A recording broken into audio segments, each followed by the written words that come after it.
естествено трябва да ми се представиш на зрителите. Кажи коя си, как се казваш и какво те води тук.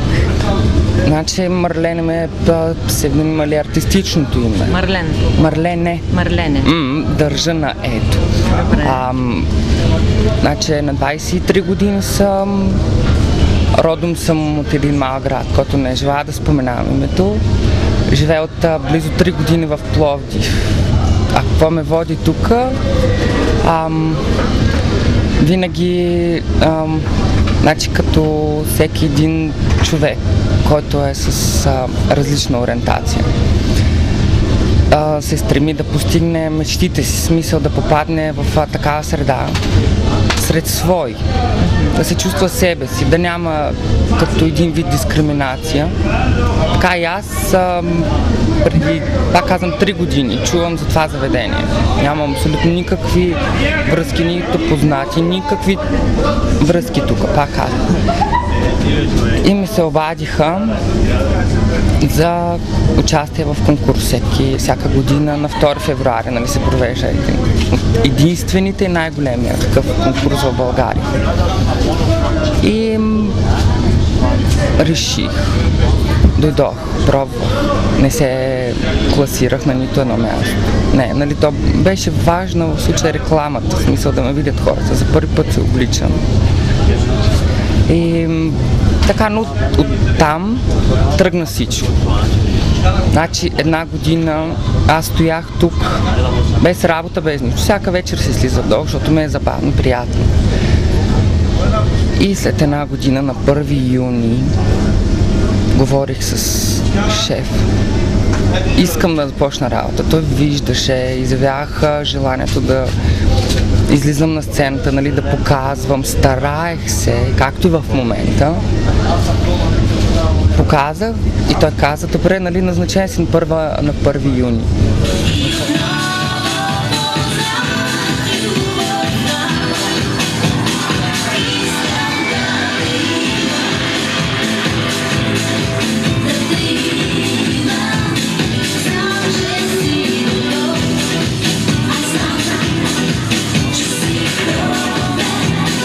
Започнах работа. И от тогава насам, как да кажа, това е една сбъдната мечта за мен, нещо невероятно. Колкото и проблеми да има, нали, всяка една работа е свързана с страшно много проблеми, интриги, зависти, какво ли не. Всичко търпя, само и само да съм тук, защото знам, че където и да отида, дори нормална работа да започна да работя, въпреки че съм работила, знам какво е. Нали, не се чувстваш себе си. И затова много се радвам и се надявам да занапред. Да, дори дай Боже да се издигна по-нагоре някъде. Всъщност, какво представлява за теб издигането? Как си представяш в мечтите си твоя възход? Издигане извън България. България няма бъдеще, просто такъв менталитет има българина, че никога няма да ни приеме. Каквито и заведения да се направят, каквито закони да се приемат, за мен ние винаги ще сме различни. Черното петно на обществото. Мъчно ли ти е за това? Малко или много взех да свиквам с тая мисъл, че никога, нали, България. Но в големите градове е много по-различно. Значи малкият град, от който съм аз, е много трудно, защото всички се познаваме там. Колкото и да искаш, не съм си позволявала да се облика. Но то е достатъчно един човек да те види, без грим, без дрехи, да разбере, нали, ти какъв си. И е много трудно там, но тук в големия град е малко по-различно. Има много повече като нас, има малко по-леко ни приема, в смисъл по-добре.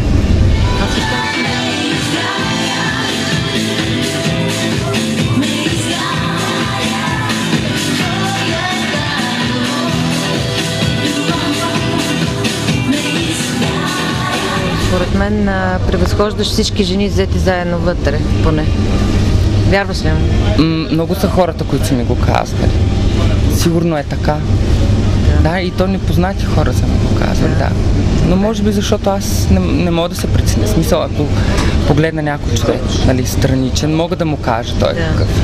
Но аз не мога да се преценя. Не мога да видя красотата, примерно, която виждат другите хора в мен и така. Но след като го казват, повечето хора, сигурно е така.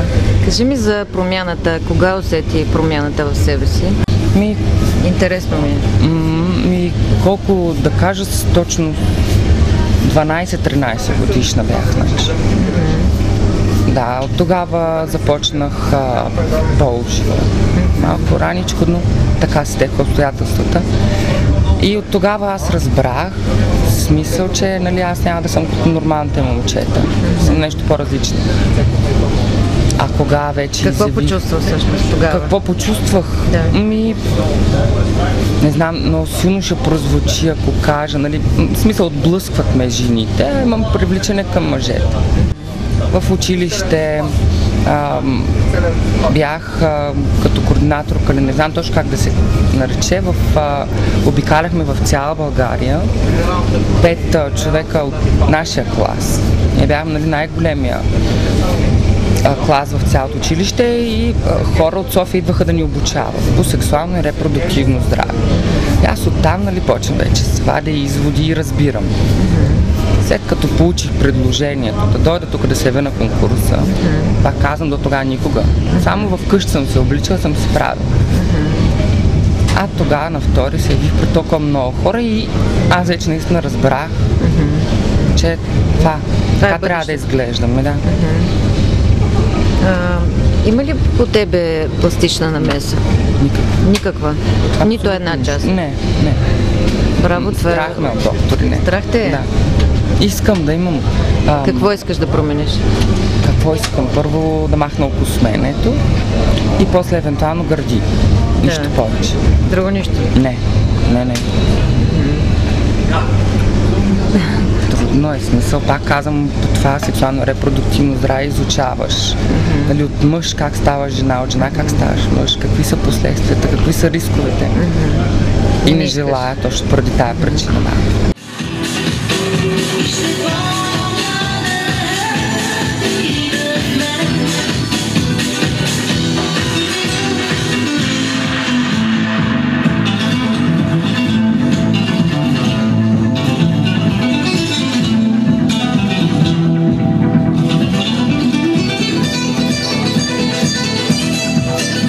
Добре, разкажи ми за личния си живот. Имаш ли такъв или ти си отдадена на сцената? Абсолютно никакъв. Никакъв? Не. И как така живееш тогава? Моногамен начин на живот. Всеки Божи ден едно и също. От работа прибирам се вкъщи, разгримирам се. 2 часа максимум след като се прибера от работа, аз съм в леглото. Вънка вали и пече, няма значение какво аз спя. Поне се мъча там, стискам се да спя. И вечерта стана, започвам, подготвям се за работа, гримиране. Това и на работа. Но не ми умръзва. След като го правя 2 години и не ми тежи, всичко го правя с удоволствие. Така съм си свикнал просто. Добре, и това не може да продължи до безкрайност. Знам. Ти имаш нужда от, като всеки човек, от топлина, от любов. Къде я намираш? Това е другата голяма пречка или трудност, която е пред нас, че малко са хората, които се осмеляват да имат връзка с нали, такива. И трудно е. Смисъл, имах връзка, да. Разкажи Миналата година на 14 февруари се запознах с едно момче.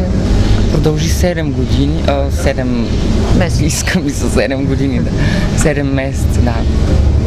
Но пак същата причина, че той не може да преодолее хорския срам или смисъл хората, какво ще говорят, какво ще кажат за него. Той е нормално момче, нали, как изглежда, ще се хване с един травести и така. Продължи с момичето. И ти какво почувства?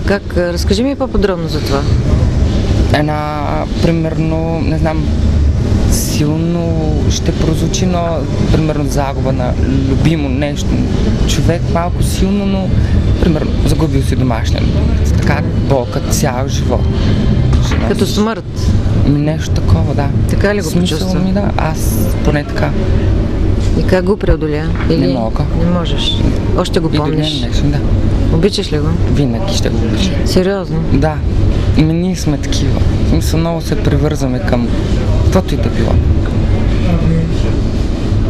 Добре, и все пак трябва да продължи живота, трябва да търсиш нов. Търсиш. Да. Къде смяташ, че можеш да намериш щастието? Няма много избор. В смисъл, ако не е на работа, няма къде да го намеря. Само тук. Никъде не излизам, никъде не ходя. Добре, въпреки всичко, опитвала ли си да излезеш по улиците през деня, да общуваш с хора нормални, така наречени? В този вид ли? Дори в този. Никога не съм си позволявала това нещо. А иначе в другия си вид излизаш, така ли? Да. Рядко, но се случва. Излизам. Но знам в този вид, ако изляза по улицата, какво ще си причиня сама на себе си. Какво ще си причиниш? И на другите хора. Какво ще си причиниш? Страдание, още повече. Ще страдаш? Да, не е приятно никой да слуша зад гърба си, нали, разни цинични. За някой съм възхищаваща, за друга съм нещо... Отблъскваща, сигурно. Казвали ли са ти в лицето нещо такова? В лицето никой не се е осмелил, в интерес на истината, но зад гърба не съм чувала. Какво си чувала? Да цитирам какво съм чувала. Ако не ти е болно да го кажеш. Не. Аз пак казвам, привикнах към това. Педерас, травестит, майка ти там, нали...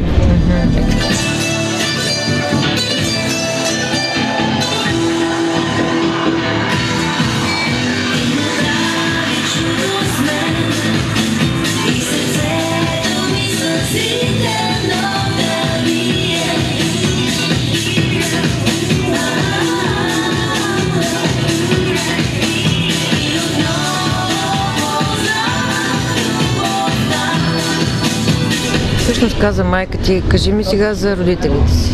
Какво става там? Какво става? Драма имаше ли? Добре са, не. Майка и баща ми първо, като за начало почнем са разведени, 14 години. Майка ми, аз живея с майка ми.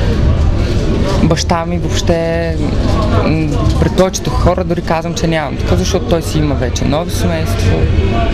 Нали, минало, свършено е за мен, той не ме интересува мнение, такова той не изказва, никога. Най-ми беше болно, нали, майка ми, ако един ден, като разбере как ще го преживее, но каквото и да си мисля, каквото да си говорим, той е родител, той е майка, няма как да не те усеща.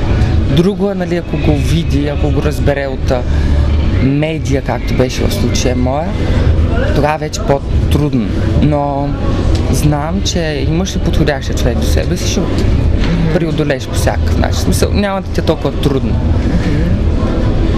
Когато спечелих 2007 конкурс, бяха Блясък тук и още много други медии. И в Блясък на корицата аз с короната и с второ и трето място. И на майка ми сестра, леля ми, отива при майка ми на работа. Носи писанието, вика, виж, твоя син, вика, какво работи. Майка ми го приела с усмивка, не съм била, там не знам. Но някакво стечение на обстоятелства се получава, така че половин час след това аз решавам, пристигам в града си там. Решавам, тук спонтанно ще тръгвам, да отида да видя, защото ме е домачня. И как си, що си? Добре, и сега леля ти беше при мен, какво? И показваме някакво списание, вика, къде си ти на корицата? Викам, кое е списание? На Блясък. И на мене ми причерня и ми се подкосиха краката. Викам, сега избухна. Всичко очакваш в такъв момент. Никой, поне имам толкова много познати, нали, като мене. И родителите им, които са разбрали, не са го приели никак леко. В смисъл има някои, които са отрекли от тях. Не искат да ги виждат повече. А други, нали, както в моя случай, нищо повече не каза. Сам каза, видяхте, добре изглеждаш, нищо повече.